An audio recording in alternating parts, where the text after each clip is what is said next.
Joining me now, former Democratic Congressman from Pennsylvania, Navy Admiral Joe Sestak. Good to see you, sir. Thank you for joining me. Good to be back, Alex. Thank you. So, with everything, all the cards out there that we see them and trying to read the tea leaves, is a military strike by the U.S. on Syria inevitable, and do you think it will happen? I think it is inevitable, and I think the president has to speak. He laid a red line out there, Alex. I thought it was actually done fairly inartfully, where he said that if Syria was to use chemical weapons, a whole bunch of them, that would change his calculus. As you go around this world of ours, to the 82 countries I visited while I was in the United States Navy, the word of the United States overseas, maybe not down in Washington, but overseas does matter. This is more of a therapeutic strike. It's a bromide. It's not going to have very much to do with what we really want to happen out in Syria, is Assad goes away. But if we don't act, after the President of the United States, the Commander-in-Chief, has spoken that there is a red line, then what does it mean to Iran? What does it mean to North Korea? What does it mean to Hezbollah? Look, these other nations of North Korea and Iran are pursuing weapons of mass destruction. We've already drawn a red line for Iran. I was in the White House when a red line was drawn under President Clinton for North Korea, where he said, you pull those plutonium that is in storage out of it and begin to build a nuclear weapon, we will act.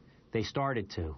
Secretary Perry came to the White House that day and briefed the president on the divisions of army that were going to go to North Korea, South Korea in a few days, because we're going to stand up to the red line.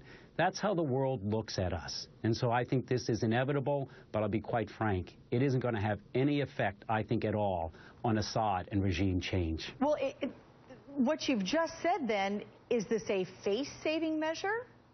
I would say that this is something that speaks to American credibility. When the president speaks, and he did this when he drew the red line, I think at the very end of a press conference, the words have to be very carefully chosen. You can say what you want down in Washington. And it's unfortunately, the credibility, as I said, down there isn't much. But overseas, they read every line in Iran. They read every line in North Korea. They want to know if the United States is going to back its word. So yes, I think that we're boxed in and that we are striking primarily, as Secretary Kerry said, to speak to the rest of the world that will back up our word. It may be the right thing to do, but the lesson from this is when you're going to make a statement about a red line, make sure you understand the consequences afterwards, because we don't really know what they're going to be right now, Alex. Right. And so that is a dilemma, as you posed to your guest just before you.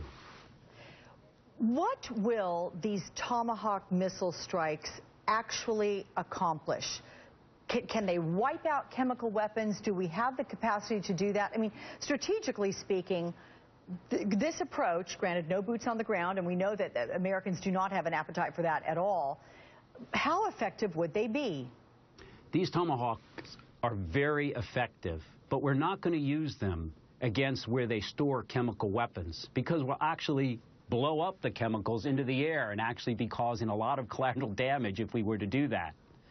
We're going to be probably striking command centers of the Syrian military, potentially the command centers where some of the orders go out to use these chemical weapons. I don't know exactly the list, but I believe it will be one in the middle of the night, a strike. It'll be one where civilian populace isn't nearby. It's going to be at nighttime, so military personnel are probably not within the headquarters, very much of them, to minimize that damage.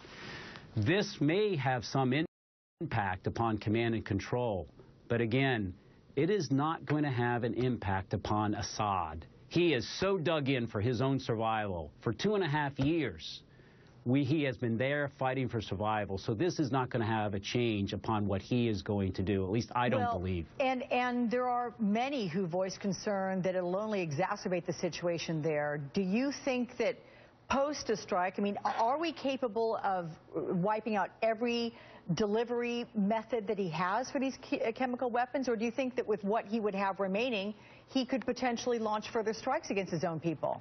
He will, after, I believe, this limited strikes of scores and scores of Tomahawk cruise missiles that are extremely accurate, still have various means to deliver.